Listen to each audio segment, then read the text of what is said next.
주님, 2000년 전 오늘 십자가를 지시기 위해 예루살렘에 입성하시는 그 주님을 향해서 수많은 무리들이 종려 나무가지를 들며 호산나 다윗의 자손이여 하며 환호했습니다. 그러나 주님은 아셨습니다. 불과 5일도 지나지 않아서 자신을 십자가에 못 박으라고 외치는 군중들의 모습이 그 안에 담겨 있음을 주님은 이미 알고 계셨습니다. 하나님, 그 군중이 바로 우리입니다. 환호했지만 내 입장과 다르면 얼마든지 주님을 십자가에 못 박으라고 외쳤던 그 무리가 바로 우리였습니다. 우리의 이런 민낯을 다 아시면서도 주님은 그럼에도 십자가를 지시기 위해 예루살렘에 들어오셨습니다. 이 시간 그 주님의 걸음을 기억합니다.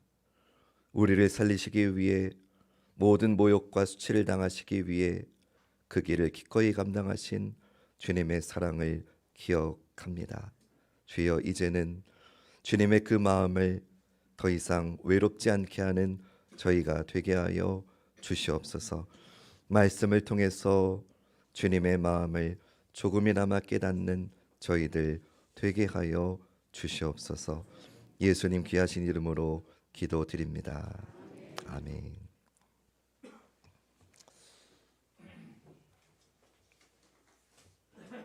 우리는 살아가는 동안 어려운 일들을 많이 만납니다.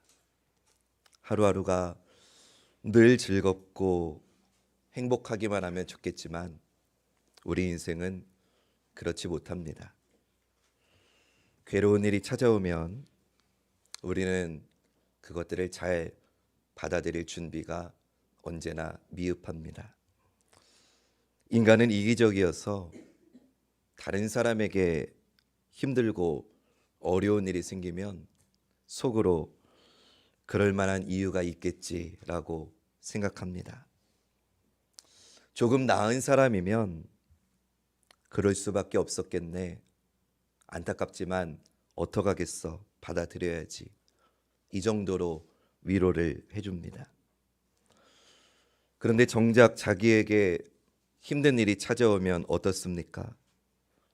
왜 나만 이런 고통을 겪어야 하느냐면서 원망하고 불평합니다. 세상 사람들만 그러느냐? 아니지요. 성도도 내 인생에 시련이 찾아오면 하나님이 어디 계시느냐?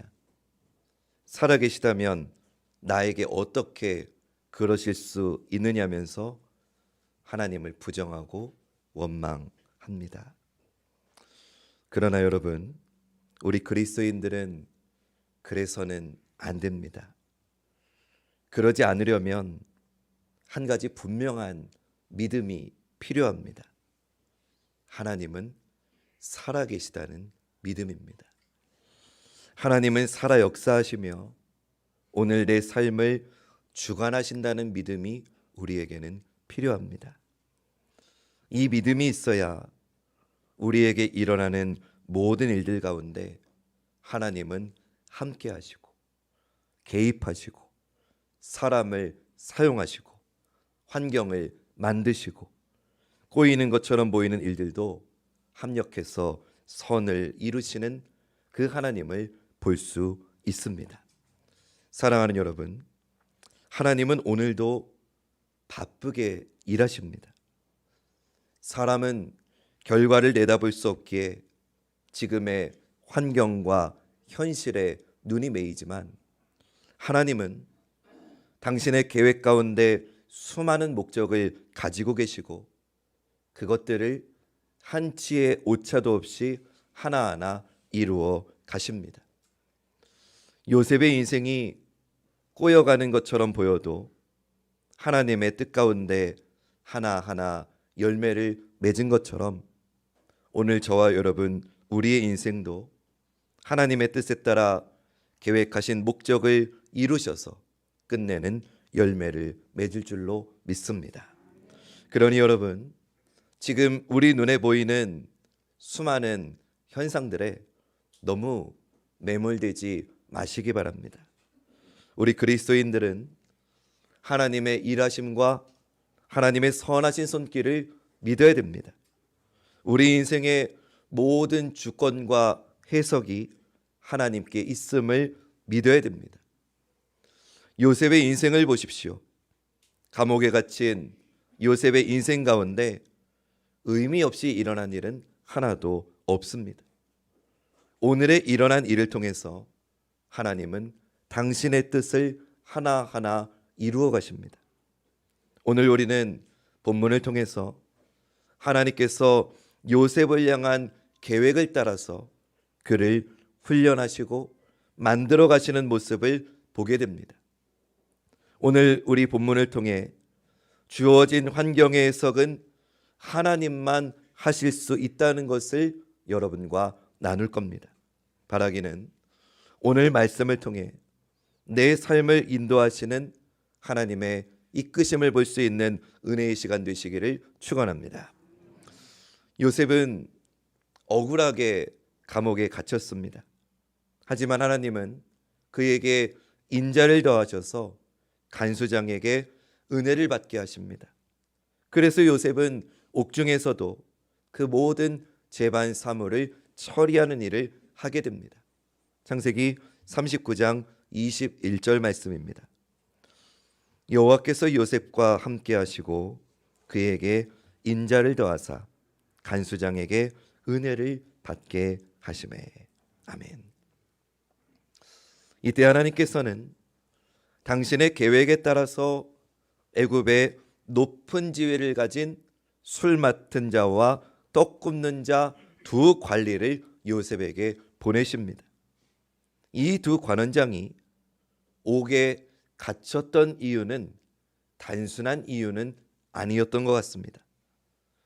술을 따르고 빵을 관리한다는 것은 왕의 목숨과 직접적으로 관련된 일을 하기 때문에 그들은 왕의 최측근 고위직입니다.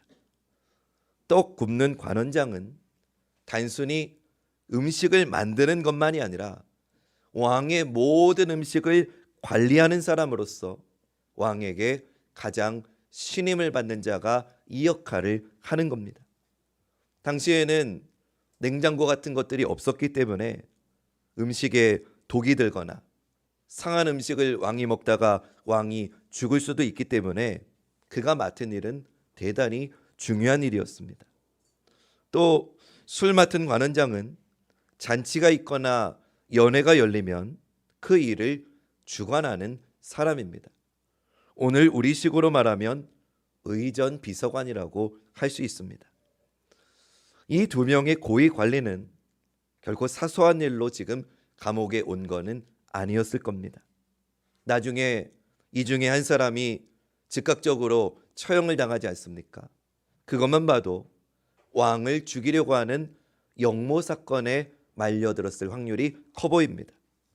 그러나 아직 구체적으로 죄목이 밝혀지지 않았기 때문에 죄가 확정되지 않았기 때문에 친위대장 보디발은 요셉에게 그들을 섬기게 합니다. 4절 말씀 보시죠. 친위대장이 요셉에게 그들을 수종들게 하매 요셉이 그들을 섬겼더라.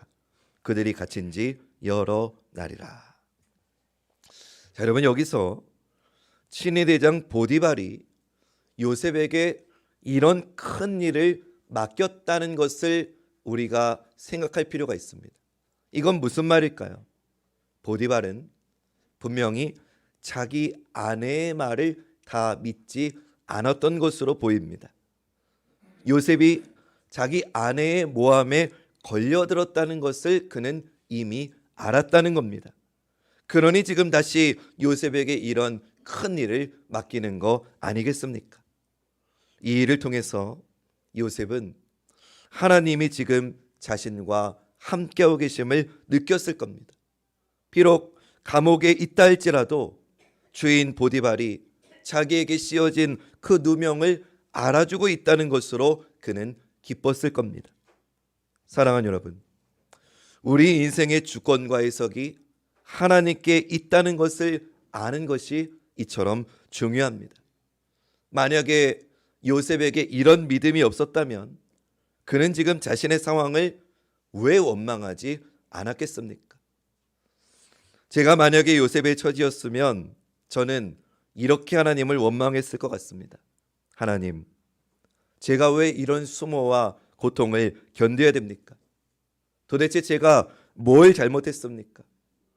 노예로 팔려온 것도 억울한데 믿음을 지켜서 유혹을 거절했는데 고작 돌아온 대가가 감옥입니까? 거기다가 저는 왜 하필 왕을 죽이려고 하는 반역자들을 섬겨야 됩니까? 하나님, 제 인생은 왜 이렇게 꼬여만 갑니까? 억울합니다. 이렇게 하나님을 원망했을 것 같습니다. 여러분이라도 그러지 않으시겠습니까? 지금 제가 말씀드린 이 말이 솔직한 우리의 모습 아닙니까? 우리가 하나님을 이렇게 원망하면 하나님은 뭐라고 하실까요? 우리 인생이 꼬일 대로 꼬여서 답답해할 때 하나님은 이렇게 답하실 것 같습니다. 사랑하는 아들아, 사랑하는 딸아, 나는 여전히 너를 사랑한다.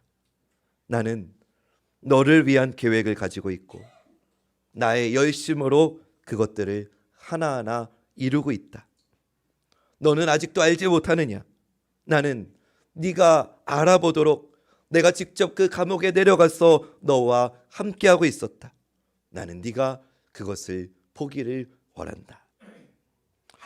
오늘 우리 인생에 이렇게 말씀하시는 주님의 음성 들으시기를 간절히 주님의 이름으로 축원합니다. 요셉은 혼자서 먼 곳에 형들을 찾아가는 길에서도 또 종으로 팔려가는 도중에도 노예로 살았을 때에도 강간 미수범으로 몰려서 감옥에 갇혔을 때에도 하나님을 원망하지 않았습니다. 하나님께서 늘 자기와 함께 하심을 믿었기 때문입니다. 그런데 여러분, 이스라엘 백성들이 출애굽한 이후에 광야에서 하나님께 가장 많이 한 게 뭔지 아십니까? 원망입니다. 하나님을 원망했습니다. 모세를 원망했습니다. 자기들에게 주어진 환경을 불평했습니다. 모든 책임은 지도자 모세에게 떠넘겼습니다. 하지만 요셉은 원망하지 않았습니다. 요셉은 하나님께서 함께 하심을 믿기에 그분의 인자하신 은혜가 때마다 주어진다는 걸 알았기 때문에 결코 원망하지 않았습니다. 무엇이 그를 그토록 성숙하게 했을까? 요셉은 자신이 어떤 부르심을 받았는지, 자기가 무엇을 위해서 살아가야 되는지를 분명히 알고 분명히 믿고 있었기 때문입니다. 하나님이 요셉에게 주신 꿈은 하나님의 계시였기에 요셉은 자기가 선지자로서 부르심을 받았다는 것을 분명히 알고 있었습니다. 하나님께서 주신 그 사명을 믿었기 때문에 그는 삶의 모든 순간 속에서도 자기를 인도하시고 지키시고 보호하시는 하나님을 신뢰했던 것입니다. 그렇다면 우리는 여기서 아주 중요한 영적인 원리를 하나 깨닫게 됩니다. 앞에 화면 보시면 우리의 삶에서 원망을 제거하는 방법은 우리의 부르심을 기억하는 것입니다. 우리 한번 따라해 봅시다. 우리의 부르심을 기억하라. 사랑하는 여러분, 우리는 어떤 부르심을 받았습니까? 우리는 원래 죄의 종이었는데 하나님의 자녀로 부르심을 받았습니다. 또한 우리는 각자 삶에서 맡은 일을 통해서 부르심을 받았습니다.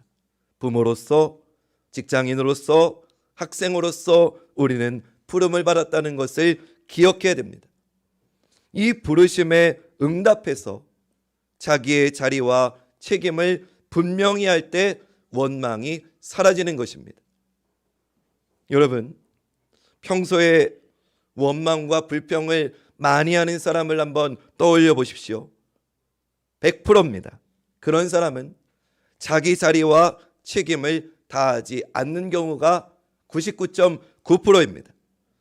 자기가 있어야 될 자리에는 있지 않으면서 원망하는 겁니다. 자기가 해야 될 책임은 다하지 않으면서 불평하는 겁니다. 요셉은 현재의 부르심을 기억하며 자기에게 주어진 이 두 관원장 섬기는 일에 최선을 다합니다.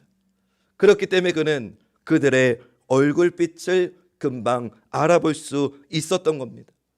이 둘은 비슷하지만 전혀 다른 꿈을 꾸는데 문제는 그 꿈을 해석할 자가 없다는 것이었습니다. 본문 7절과 8절 말씀 우리 같이 읽어보겠습니다. 시작.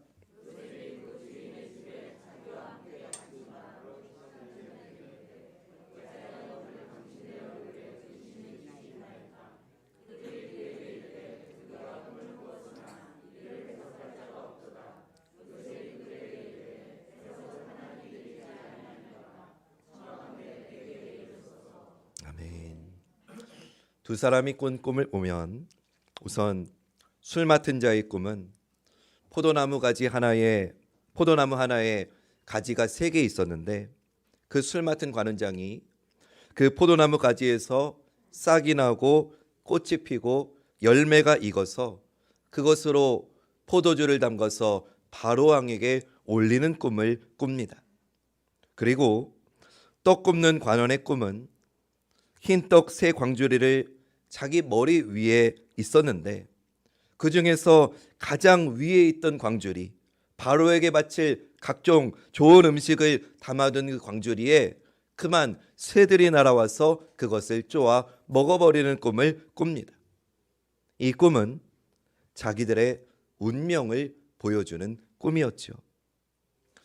여러분, 구약에서 꿈의 해석을 해준 두 사람이 있는데 요셉과 다니엘입니다.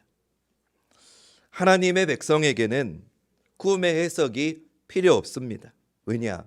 하나님의 영이 친히 해설자가 되어주시기 때문입니다. 하지만 이방 사람들에게는 하나님의 그 뜻을 해석해 줄 필요가 있습니다. 그래서 애굽에서는 요셉이, 그리고 바벨론과 바사에서는 다니엘이 하나님의 뜻을 해석해 줍니다.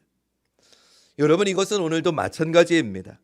이 시간, 똑같은 시간에 똑같은 자리에서 똑같은 말씀을 듣는데 이 말씀이 선포될 때 어떤 분은 정말 마음으로 아멘하며 화답합니다. 그러나 어떤 분은 지금 이 순간 아무것도 들리지 않고 그 어떤 감동과 감사도 일어나지 않고 그냥 이 한 시간을 때웠다가 돌아갑니다. 그래서 요셉은 이렇게 선포합니다. 해석은 하나님께 있지 아니하리이까. 두 관원장은 정확히 3일 후에 요셉의 해석대로 됩니다. 여러분, 하나님의 일하심은 측량하기 어렵습니다. 예측하기 어렵습니다. 그렇기에 하나님의 일하심은 성령님께서 해석해 주시지 않으면 우리는 알 길이 없습니다. 지금까지의 요셉의 삶을 어떻게 설명할 수 있겠습니까? 왜 이런 방식을 통해서 하나님이 요셉을 훈련하는 것일까? 우리의 짧은 생각으로는 해석할 길이 없습니다. 다만 해석은 하나님께 있을 뿐입니다. 여러분, 이 두 관원 중에서 나중에 한 명만 살아남습니다. 둘 다 죽을 죄를 지었습니다. 그런데 둘 중에 한 명은 살아남습니다. 왜 그렇습니까? 그 한 사람이 살아남아야 나중에 요셉이 바로 앞에 나아가기 때문입니다. 요셉을 살리시기 위해서, 요셉을 이끄시기 위해서 한 명이 살아남는 것이 하나님의 해석이었습니다. 이렇게 우리의 눈앞에 놓인 수많은 일 가운데 하나님의 해석이 없이는 제대로 된 길을 우리는 알 수도 없고 나아갈 수도 없습니다. 여러분은 지금 왜 이곳에 있습니까? 이런 생각해 보셨습니까? 왜 나는 수많은 나라 가운데 대한민국에 있을까? 왜 나는 수많은 대한민국 도시 가운데 서울에 있을까? 왜 나는 수많은 교회들 가운데 관악중앙교회에 있을까?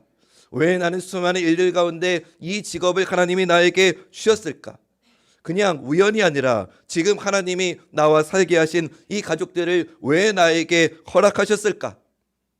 그 물음과 그 답과 그 모든 해석은 하나님께 있는 줄로 믿습니다. 그런데 여러분 여기서 좀 이상한 게 있습니다. 해석이 하나님께 있다면 요셉은 자기에게 말하라고 하면 안 될 것 같습니다. 이렇게 말하는 게 맞을 것 같습니다. 해석은 하나님께 있으니 하나님께 가르쳐 달라고 우리 기도합시다.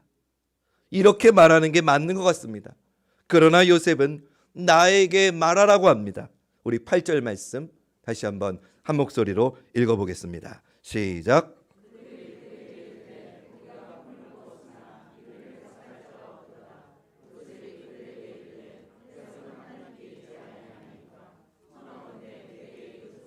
아멘.